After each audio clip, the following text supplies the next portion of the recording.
Welcome to ECN Trade Daily Video.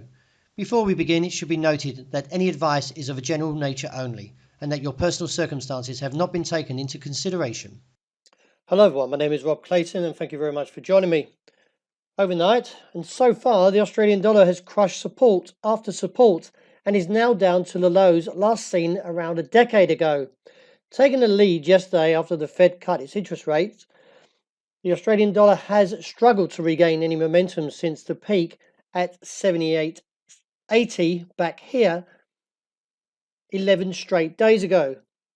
Apart from the January flash crash that we saw back here, as the fact is, in the last 2 weeks we've seen very heavy, significant down move, and it does give concern that the fact is it's not quite climbing out of the bearish trenches as of yet.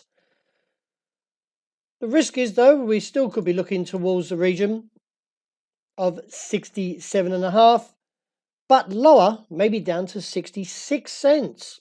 I know this sounds a bit dramatic, but technically we're not bouncing and this is still quite a heavy fall and therefore could see further risk. We are trending.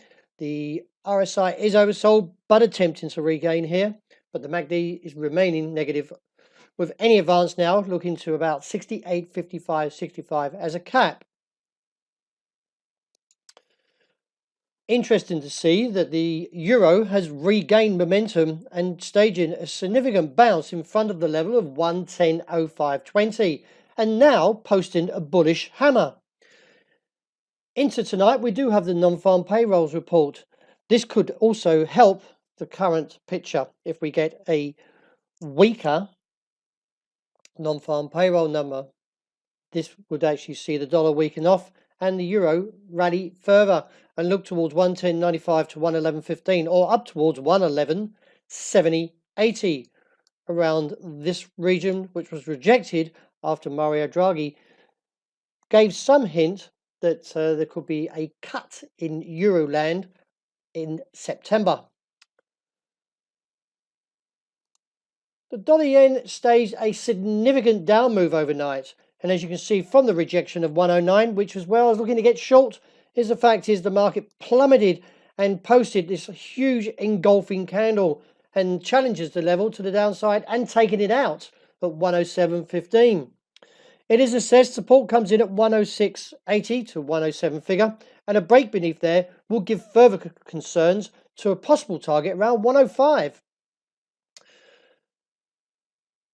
What triggered this all off was the fact that President Trump unexpectedly said on Twitter that the United States would be putting more or slightly additional tariffs of 10% on the remaining $300 billion of goods, products coming from China into the US.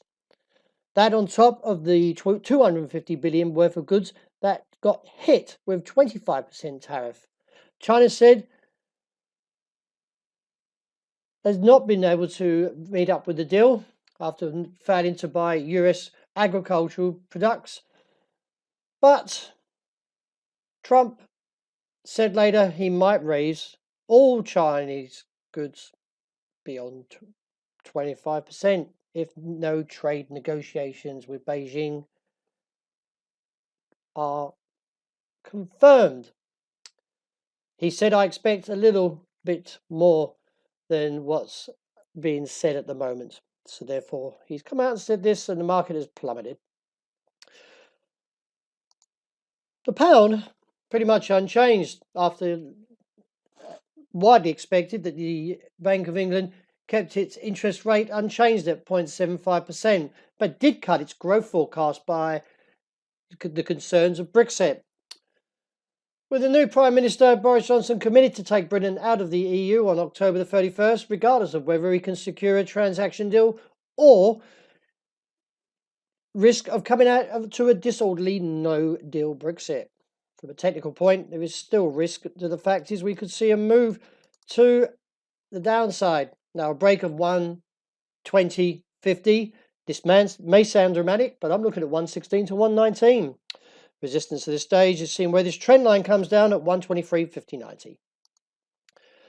Well, as you can see, we got a very strong rejection from the level of 1,400 after briefly testing there and rallied hard to $45 and now close to the recent rejection level of 52.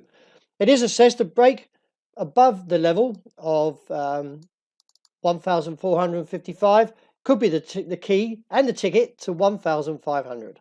Support at this stage comes in minor at 1,428 to 1,422. Wrapping up with oil, well, the market took out the level of $56.80 and crushed the level all the way back to $54. It is assessed, though, as long as we hold around this level of 54, then I'm happy to see a market recover. But it is a little bit concerning that it didn't hold at 56.80, and also all this pattern here has been negated. So for now, let's see what plays it into the next 24 hours and see if the market can recover on 54. Well, that wraps up for today. Thank you very much for joining me. But not to forget that we do have the non-farm payrolls tonight at 10:30, and it will be very significant in terms of how the number comes out. Because if it's a low number, we could be looking at the Fed to maybe cut rates again. But if it's a strong number in forecast, then we could say that the Fed's one cut is it, and see how it plays out. But that's later, as I mentioned, tonight, 10:30. But for now, I hope you enjoy the great day and a great start to this new weekend.